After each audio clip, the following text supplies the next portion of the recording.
Hello, everyone. Hello. Hello, it's Time for Riri-kun and his suspicious friends. Today's guests are Kazuhito Araki, the representative of the Blue Ribbon Association, and Katsuragi, the Secretary General, and Ribu-kun. And following last week, our guest today is Kotaro Miura, a critic and chairman of the Asian Freedom and Democracy Solidarity Council. Thank you for joining us again today. Yes, thank you for joining us. Yes. Well, Koida was at the Great Asian Conference, but it seems that the Prime Minister, who would probably have rejected the Great Asian Conference, cancelled it. That's not true. Before he cancelled it, there were various topics of conversation, and one of them was Saito Takashi's half-army speech. Today, I'd like to hear a little bit about that. Yes. Well, Mr. Saito Takao's speech, Mr. Ishikawa Shigeru, the former prime minister, has already met him, so now, it's not just his political posts, but from what I can tell, Mr. Ishikawa may have knowledge of military affairs within the LDP, but in a sense, he was not a dove, but rather, I think he was quite a mythical figure in the spirit of the current law.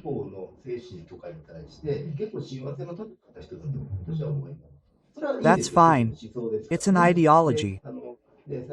And he said that he wanted to restore the parts of Mr. Saito Takao's speech that were deleted in the Diet, and I believe that the 80-year-old statement never came to fruition. That didn't make the news at all because the Komeito party withdrew from the coalition. So, everyone has forgotten that such talk ever happened. Yes. Well, since we mentioned Mr. Takao Saito's name, I actually have some doubts about the term hang endies when referring to Mr. Saito. I'd like to briefly introduce what he said there.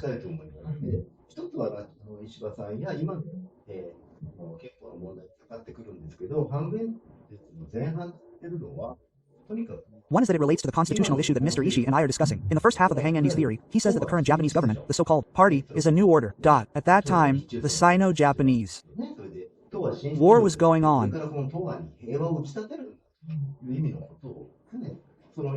So, he says that the party is constantly trying to establish peace, and that the current situation is that peace is about building peace. He says this a lot, but what Mr. Saito is saying is that, based on human history, it has generally been difficult to establish peace for several decades. That's true. It will continue to be difficult. In the end, it's fine to hold up peace as an ideal, and although he talks about a new presence in Asia, it's clear that there's little chance of reconciliation between the Ming dynasty and the Chinese government. Also, if Japan wants to create peace here militarily, then it has no choice but to use force to create peace. Of course, he said it more politely, but to put it simply, the only way to create stability is through force. If there's no peace, then it's not going to work. So, as a politician, it's fine to have ideals. But you have to look at the current situation, what kind of power relations exist, and talk specifically about how to build peace.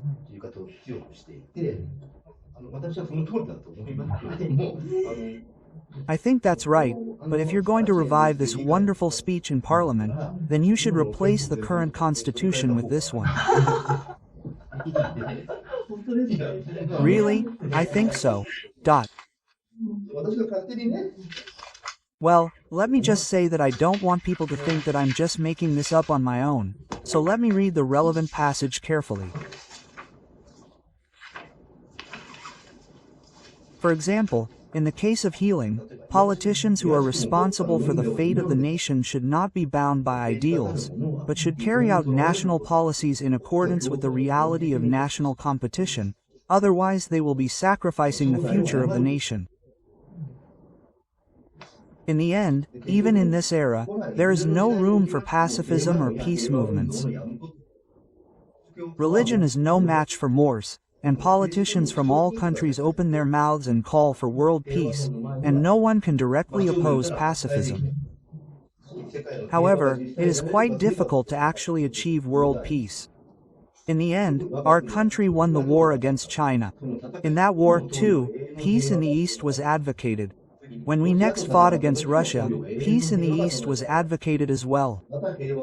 Also, the post-war treaties were concluded with the aim of achieving peace, but this incident occurred because peace could not be achieved.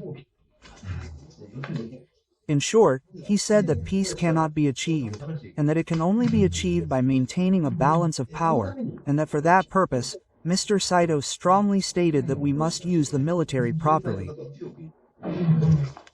So if Mr. Ishii truly sympathizes with this, I think it would have been better if he had pushed harder for constitutional reform, but I wondered if he had actually read it. The word half army was the only thing he said.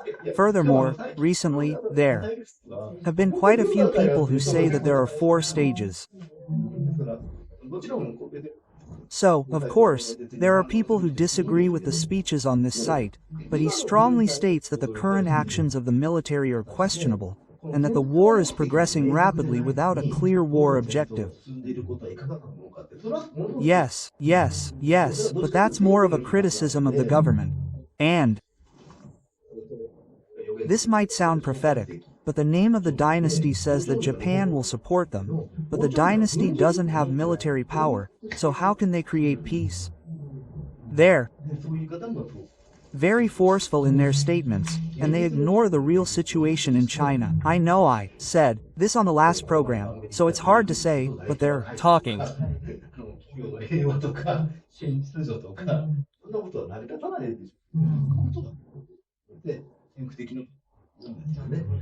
About the Greater East Asia Conference and the peace of the East. It's the same as saying that the Japan-China peace treaty has brought about peace. I think there's a lot to learn from that. But let me just talk about the abduction issue. I think there's some debate about this. But right now, Takashi Saito is talking about how important the abduction issue is. Even though this is such an important situation, the cabinet has not been able to maintain stability for the past 2.5 years. How can they tackle this national crisis like this? This is because the government leaders lack a sense of responsibility. They lack the passion to devote themselves to the country.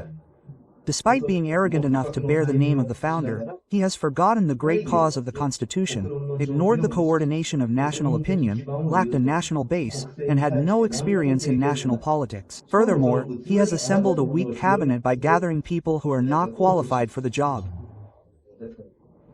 That's why he appointed someone who probably has never thought much about military affairs as defense minister. In short, when he continues to do things like this, the problem is not solved, and politicians are taking responsibility.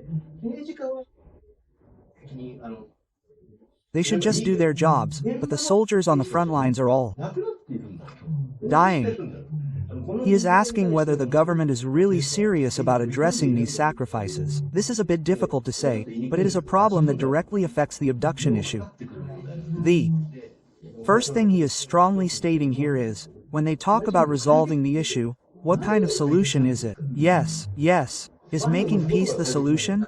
Yes. Is it the solution for a famous person to become the leader of China, or for elementary school students to get excited about this war?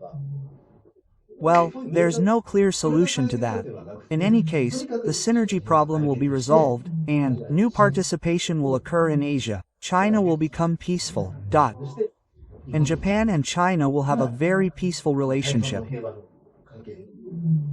But no one can object to that in itself. It's the same as recapturing everyone. No one can object to that. But what kind of wrestling will take place and how will it be resolved? There was absolutely no mention of that. And when problems arise within the cabinet, they resign, and soldiers on the front lines are dying on the battlefield. He made a very strong appeal about this. So, regarding whether or not to return this speech to the parliament as a transcript, a pseudo-record, I'm not particularly in favor of returning it.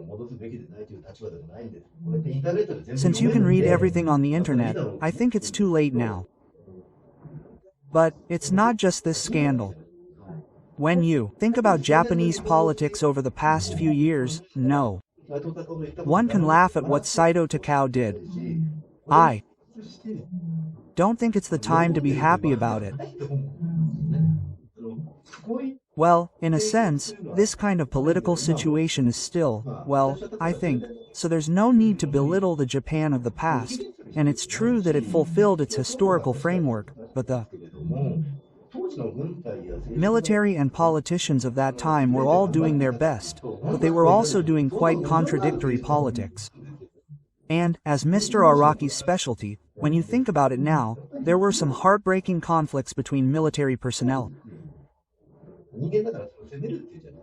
So, rather than attacking them because they were human beings, I think it's better to reflect on those things, rather than saying that the war was an invasion. So when I read this Heinji-Eid, I thought, yeah, in that sense, yeah. They set big goals that are hard to argue with. Yeah, when it comes to actually working on it, it's a little hard to say that everyone doesn't take responsibility, but I see the problem with the Rachi. Well, that's why, every time a new prime minister comes along, they say that the town issue is the most important issue for the government, and then they meet with the family association members and say that they don't have enough time, and then they end it with the leader's thoughts. This is a repetition of events, and that's why I think Takao Saito asked, what exactly constitutes a solution to the problem? I was hoping he would ask that question. Well, the person who was asked that question probably had a hard time answering. Yeah, well, there's this thing called muchima in Korea, and that's why they say, don't ask me, because they can't answer it. They often use expressions like muchima economy or something like that, but it's the same thing. Anyway, if someone were to ask me, what is peace in the East? The answer would be, no, it's peace in the East. It's about achieving peace. Well, in the end, if you put it that way, there's been no progress at all. Well, I don't mean to criticize politics here as a public opinion group, but if we want to change things, it goes without saying that we need to rescue all the victims. But what kind of steps are there to take each time? I'm not saying that we need to reveal everything, but as Saito Saka said in his speech, it's okay not to say things that we can't say. He just wants us to say things that we can, and I think this actually applies to the abduction issue. In that sense, the Takeshi cabinet has been working hard to get Mr. Kahara involved, and the only thing we can do is ask Mr. Takeshi to do his best. Please. Do your best. We need to ask for specific things one by one and make them happen. Well, in politics, in the political arena, I don't deny the ideals of the future, but in the end, politicians have no choice but to take concrete steps to advance each and every issue on the spot, and I think that's the same now as it was in Saito Taka's time. Yes, I see. So that's how it all came together. I'd like to see concrete steps for the victims as well. Today, Taro-san spoke about the connection between his speech to the military and the abduction issue. Thank you very much. Thank you very much. Thank you all for watching until the end. Please click the button and follow us. Well then, see you next week. To the country. To the song. To the wind.